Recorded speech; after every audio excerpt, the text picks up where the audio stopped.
माता दी हर हर महादेव। कैसे हैं आप सभी? आशा करता हूँ आप सभी अच्छे होंगे, स्वस्थ होंगे। माता रानी आप सभी की मनोकामना पूरी करे, आप सभी के घर में महामाई सुख शांति बनाए रखे।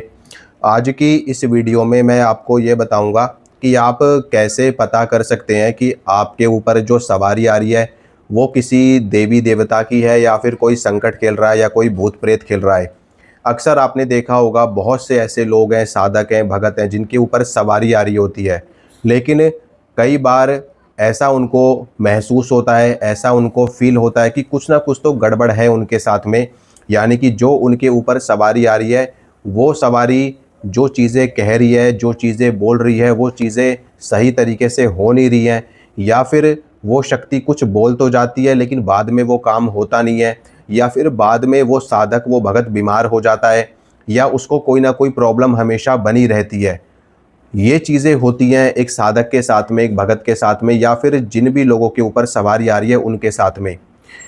बहुत सारे लोगों को ये लगता है कि अगर उनके ऊपर कोई सवारी आ रही है तो वो किसी देवी की है या किसी देवता की है, लेकिन ऐसा ज़रूरी नहीं है। ऐसा बिल्कुल भी ज़रूरी नहीं है कि आपके ऊपर अगर कोई सवारी आ रही है तो वो किसी बड़ी शक्ति की है या छोटी शक्ति की है, या किसी देवी की है या किसी देवता की है। ज़्यादातर केसों में ये देखा जाता है कि जो सवारी लोगों के ऊपर आ रही होती है वो उसमें या तो कोई भूत खेल रहा होता है, कोई प्रेत खेल रहा होता है, कोई जिंद खेल रहा होता है, कोई ब्रह्म राक्षस खेल रहा होता है, कोई किसी के घर का पितर खेल रहा होता है, कोई किसी के घर की चुड़ैल खेल रही होती है, कोई मरी खेल रही होती है, या कोई ऐसी ऐसी तमाम तरह की जो निकृष्ट आत्माएं हैं, जो जो किसी भी अपने कर्म बिगड़ने के कारण से अधोगति में चली गई है, प्रेत योनि में चली गई है, और वो शरीर के ऊपर आकर के सवारी लेना शुरू कर देती हैं और ऐसा कहना शुरू कर देती हैं कि मैं माता काली हूँ, मैं माता शीतला हूँ, मैं हनुमान जी हूँ, मैं शंकर जी हूँ, मैं दुर्गा जी हूँ, मैं काली जी हूँ, मैं भैरव जी हूँ। इस तरह के वो शक्तियाँ, वो सवारियाँ वचन करने लगती हैं और लोग उनकी बातों पर विश्वास भी कर लेते हैं। लेकिन आपको ऐसे ही नहीं किसी भी शक्ति पे, किसी भी सवारी के ऊपर विश्वास करना है। देखो, सत्य को हमेशा प्रमाण देने की आवश्यकता पड़ती है, इसलिए देवी देवताओं को भी हमेशा प्रमाण देना ही पड़ता है, क्योंकि इस मृत्यु लोक में किसी के ऊपर भी विश्वास नहीं किया जाता जब तक कि कोई प्रमाण ना मिल जाए। ठीक है? इसलिए अगर आपके परिवार के किसी भी सदस्य के ऊपर सवारी आती है, या किसी भी देव शक्ति की आ रही है, या कोई और देव शक्ति के नाम से कोई संकट खेल रहा है, तो आपको उस शक्ति को परखना चाहिए, उस शक्ति का परीक्षण करना चाहिए, भले से वो देवी की हो, देवता की हो। किसी भी शक्ति की परीक्षा लेने में कोई भी दिक्कत वाली बात नहीं होती है, कोई भी परेशानी वाली बात नहीं होती है, क्योंकि जो सत्य में शक्ति होगी, जो वास्तव में शक्ति होगी, वास्तव में देवता होगी, देवता होंगे या वास्तव में देवी होंगी, वो कभी भी अपनी परीक्षा देने से घबराएंगे नहीं। परीक्षा देने से हमेशा संकट घबराते हैं, भूत प्रेत घबराते हैं, क्योंकि उनको ये पता लग जाता है कि अगर हमारी परीक्षा हुई तो हम परीक्षा में फेल हो जाएंगे और हमारा भंडाफोड़ हो जाएगा, हमारी सत्यता लोगों को पता लग जाएगी। फिर क्या होगा? जो हमको भोग प्रसाद खाने को मिल रहा है, हमको जो पूजा खाने को मिल रही है, हमको जो सेवा मिल रही है, वो कैसे मिलेगी? इसलिए जब भी आप परीक्षा की बात करेंगे, वो शक्तियाँ हमेशा घबरा जाएंगी, वो संकट घबरा जाएंगे उस टाइम पर और परीक्षा देने से मना करेंगे, या फिर आपको बद्दुआ देने की बात करेंगे, या फिर आपको गलत बोलने की बात करेंगे, या फिर आपको बद्दुआ देंगे, आपको अपशब्द बोलेंगे कि आपके साथ में ये हो जाएगा, वो हो जाएगा। कुछ नहीं होने वाला आपके साथ में, आपको बिल्कुल भी डरने की ज़रूरत नहीं है।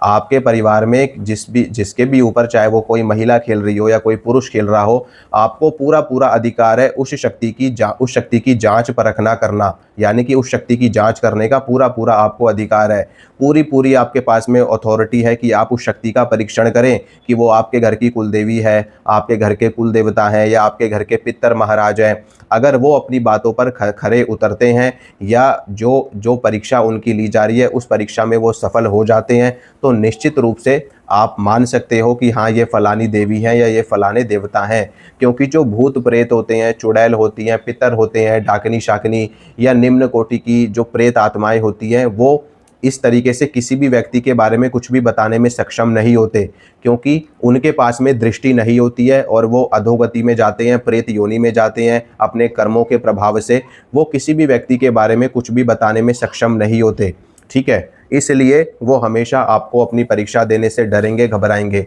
आपको बिल्कुल परीक्षा लेनी है, आपको अपने बारे में पूछना है, अपने घर के बारे में पूछना है, अपने परिवार के बारे में, अपने रिश्तेदारों के बारे में आप उनसे कुछ भी ऐसी चीज़ पूछिए जिससे उनका परीक्षण हो, जिससे आपको पता चले, सत्यता पता लगे कि यह वास्तव में कोई देव शक्ति है या कोई प्रेत शक्ति है। जब आप उस शक्ति का परीक्षण करेंगे तो दूध का दूध हो जाएगा, पानी का पानी हो जाएगा, सत्यता सामने आ जाएगी। और फिर उसके बाद में अगर आपको पता लगता है कि ये शक्ति जो आ रही है शरीर पे, ये कोई संकट है, ये कोई भूत है, कोई प्रेत है, कोई पित्तर है, तो फिर आप उस संकट को हटवाइए उस व्यक्ति के शरीर के ऊपर से। क्योंकि जब भी संकट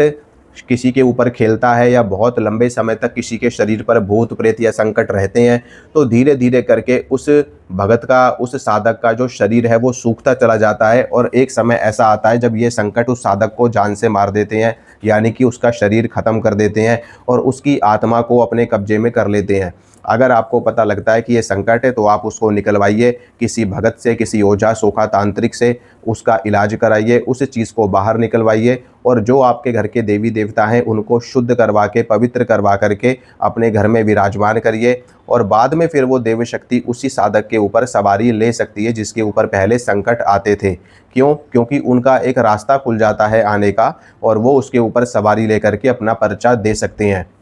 ठीक है, तो ऐसा ज़रूरी नहीं होता है कि अगर किसी भगत के ऊपर सवारी आ रही है तो वो देवी की ही सवारी है, वो काली ही है, वो माता मसानी ही है, वो माता शीतला ही है, वो हनुमान जी ही हैं। ठीक है, और जो बड़ी शक्तियाँ होती हैं, महाशक्तियाँ होती हैं, पहली बात तो ये है कि वो जल्दी से किसी के शरीर पर आते ही नहीं है। हनुमान जी हो गए, भगवान शंकर हो गए, भगवान विष्णु हो गए, दुर्गा जी हो गई, माता महाकाली हो गई, ये सभी शक्तियाँ किसी के शरीर पर जल्दी से नहीं आती, या हम ये कह लें कि आते ही नहीं है। ये इनके गण आते हैं, इनके दूत आते हैं, इनकी जोगिनियाँ आती हैं जो शरीर पर खेलती हैं आकर के और अपने इष्ट के नाम का जयकारा बोलती हैं। कभी भी कोई भी शक्ति आएगी वो अपना जयकारा कभी भी नहीं बोलेगी। मान लो आपके ऊपर दुर्गा जी आ रही हैं, ठीक है, माँ शेरा वाली आ रही है, क्या माँ दुर्गा खुद अपना जयकारा कभी बोलेगी? नहीं बोलेगी। माँ दुर्गा बड़ी शक्ति है, आदि शक्ति है, महाशक्ति है, वो अपना जयकारा क्यों बोलेगी? माँ दुर्गा का जयकारा तो तमाम देवी देवता बोलते हैं, उनकी गण, उनके योगिनियाँ, उनके भगत उनका जयकारा बोलते हैं।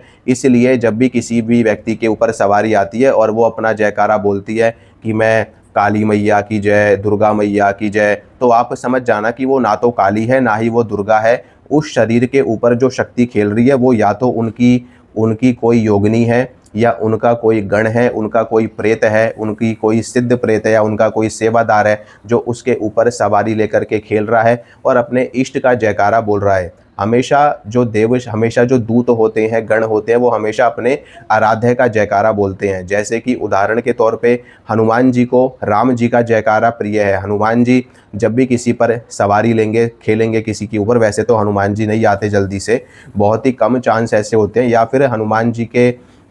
जी की आदेश पे, हनुमान जी की कृपा से उनके जो दूत होते हैं, जो सेना होती है, उनमें से उनके वीरगण आते हैं, उनके दूत आते हैं, वो राम नाम का जयकारा बोलते हैं। राम जी की जय, सीता मैया की जय, राम दरबार की जय, हनुमान जी महाराज की जय। ठीक है, तो वो शरीर पर खेल करके जयकारा बोलते हैं और अपने इष्ट का गुणगान करते हैं, अपने इष्ट का नाम लेते हैं। इसी प्रकार से किसी के ऊपर मान लो काली आ रही है, माता काली, महाकाली, उनकी कोई योगिनी आ रही है, तो वो माता काली का जयकारा बोलती है कि कालका मैया की जय, महाकाली मैया की जय, ठीक है, भैरव बाबा की जय, घर की कुलदेवी की जय। यानी कि वो स्वयं भगवती काली नहीं है, उनकी कोई योगिनी है, उनका कोई दूत है, कोई गण है। तो इस तरीके से आपको समझना पड़ता है, समझना आपको चाहिए। अगर आपको समझ में नहीं आ रहा है या आपको कोई डाउट लग रहा है, किसी भी तरीके से आपको पता नहीं चल पा रहा है, तो फिर आप किसी भी भगत से, किसी भी चौकी वाले से, दरबार वाले से आप ले जा करके चेक करवा सकते हैं, परीक्षण करवा सकते हैं कि ये जो फलाने हमारे परिवार के सदस्य के ऊपर सवारी आ रही है, खिलावट, इसके ऊपर खिलौटी हो रही है, कोई चीज़ आ रही है, कोई देवता आ रहा है या कोई भूत प्रेत आ रहा है, ये है क्या वास्तव में? ये कोई देवी है, कोई देवता है, या कोई भूत है, कोई प्रेत है? पहली बात तो थोड़ी बहुत अगर आप मेरी वीडियो देखते होंगे तो आप खुद ही पता लगा लेंगे कि कौन सी शक्ति आ रही है, कौन सी शक्ति नहीं आ रही है। कई बार ऐसा भी देखा गया है कि केवल सवारी आती है और वो कुछ बोलते नहीं है, तो ऐसे में कैसे आप पता लगाएंगे? ठीक है, ये तो बड़ी दुविधा वाली बात है कि सवारी तो आ रही है, ठीक है, लेकिन कोई वो शक्ति बोल नहीं रही, अपना मुंह नहीं खोल रही है। ठीक है, तो इसके लिए तो देखो एक यही तरीका है कि फिर आप उसको किसी भगत के पास ले जाएं, किसी चौकी दरबार वाले के पास में लेकर के जाएं, वहाँ पे जा कर के उसकी जांच करवाएं, चेक करवाएं। क्योंकि कई बार ऐसा होता है कि सवारी तो आ रही होती है लेकिन वो शक्ति बंधन में होती है, ठीक है, या फिर उस शक्ति का गला बंधा होता है, उसकी जो जुबान होती है वो बंधी हुई होती है, जिसकी वजह से वो शक्ति बोल नहीं पाती, या वो भूत या वो प्रेत या वो गण बोल नहीं पाता। कई बार क्या होता है, जैसे लोग तांत्रिक क्रिया करते हैं किसी के घर में, कोई मसान भेज दिया, भूत भेज दिया, जिंद भेज दिया, या जो भी उन्होंने चुड़ैल डाकनी शाकनी सिद्ध करी हुई है उसको भेज दिया, उसको भेज देते हैं। और कोई भी एक प्रेत कहीं का भी रास्ते का पकड़ लेती हैं वो शक्तियाँ, रास्ते का पकड़ के या उन्हीं के घर का पकड़ के, प्रेत उन्हीं के घर की कोई भटकती आत्मा है उसको पकड़ लिया और उसके शरीर पर बैठा दिया, यानी कि उसके शरीर पर बैठा करके और उसके बाद में बंधन मार दिए, ठीक है। बंधन मारने के बाद में फिर क्या होता है कि वो जो प्रेत होता है वो उसके शरीर में ही रह जाता है, उसके शरीर से निकल नहीं पाता। क्यों? क्योंकि उसके ऊपर माता काली का बंधन होता है, या माता मसानी का बंधन होता है, या मसान का बंधन होता है, या किसी जिंद का बंधन होता है, या भैरव का बंधन होता है, या भूमिया का बंधन होता है, जिसकी वजह से वो प्रेत बाहर नहीं निकल पाता उस शरीर में से, और वो प्रेत हमेशा उस शरीर में बैठा रहता है। साथ में जो बड़ी शक्ति होती है वो उसका मुख भी बांध देती है, उसका गला बांध देती है, जिसकी वजह से वो बोल भी नहीं पाता। अब ऐसे में क्या होता है कि घर परिवार के लोगों को समझ में नहीं आता कि ये चीज़ है क्या, ये सवारी तो खेल रही है इसके ऊपर पर ये कुछ बोल नहीं रही, ठीक है। तो फिर ऐसे में आपको किसी ना किसी भगत का सहारा लेना चाहिए, किसी ओझा गुनिया का सहारा लेना चाहिए जो आपको सही तरीके से जानकारी दे सके, ठीक है। बाकी अगर वो शक्ति बोलती है अपने मुंह से तो निश्चित रूप से आप उसकी परीक्षा लें, उससे पूछें, उसको जांचें, उसको परखें, आपको खुद ब खुद ही पता लग जाएगा कि ये कोई देवता है या कोई देवी है या कोई भूत प्रेत है। अगर कोई देवता होगा वास्तव में भैरव जी के गण होंगे, भैरव जी की शक्ति होगी, माता की कोई शक्ति होगी, योगिनी होगी, तो वो जो कहेगी वो बात 100% सत्य उतरेगी, यानी कि आप उससे जो कुछ भी पूछोगे वो 100% सत्य वो बात बताएगी। चाहे वो माता की कोई यक्षिणी है, माता की कोई योगिनी है, कोई वीर गण है, कोई दूत गण है, ठीक है, वो एकदम 100% सत्य होगी, उसमें कोई भी 1 इंच भी बात उनकी इधर की उधर नहीं होगी। आप उनसे चाहे कुछ भी पूछ लो, भूतकाल, वर्तमान काल, भविष्य काल, वो सब कुछ बताने में सक्षम होती हैं शक्तियाँ, अगर वास्तव में किसी के शरीर पर आ रही होती है, ठीक है। और अगर कोई भूत होगा, कोई प्रेत होगा तो उसकी बात में कोई सत्यता नहीं होगी, ठीक है, उसकी बात झूठी निकलेगी, उसके वचन झूठे निकलेंगे और उसकी कोई भी कही बात सत्य नहीं बैठेगी। तो आप समझ जाना कि ये जो चीज़ है इसके ऊपर ये कोई भूत प्रेत है, ना कि कोई देवी देवता, क्योंकि देवी देवता की कोई बात कटती ही नहीं है। और दूसरी चीज़ और जिससे आपको पता लगेगा कि ये देवी देवता है या भूत प्रेत है, जिस भी व्यक्ति के शरीर के ऊपर अगर कोई देवी देवता की शक्ति होती है, मान लो माता काली हैं, माता शीतला है, दुर्गा जी है, हनुमान जी हैं, या उनके गण हैं, दूत हैं, या कोई भी शक्ति आ रही है, हमेशा अगर देव शक्ति किसी के शरीर पर सवारी लेती है, चाहे वो कोई भी शक्ति हो, चाहे वो लोक देवता हो, ग्राम देवता हो, स्थान देवता हो, क्षेत्र देवता हो, या कोई भी देवता हो, कोई भी देवी हो, ठीक है। हमारे सनातन में बहुत सारे ऐसे देवी देवता हैं जो शरीर पर सवारी लेते हैं, जिन्हें हम लोक देवता कहते हैं, जैसे कि 5 बावरी हैं, गोगा जहांरवीर हैं, माता मसानी हैं, माता शीतला हैं, ठीक है। इसके अलावा बहुत सारे ऐसे सिद्ध हैं जो शरीर पर खेल खेल करके अपनी चीज़ों को बताते हैं, निकालते हैं।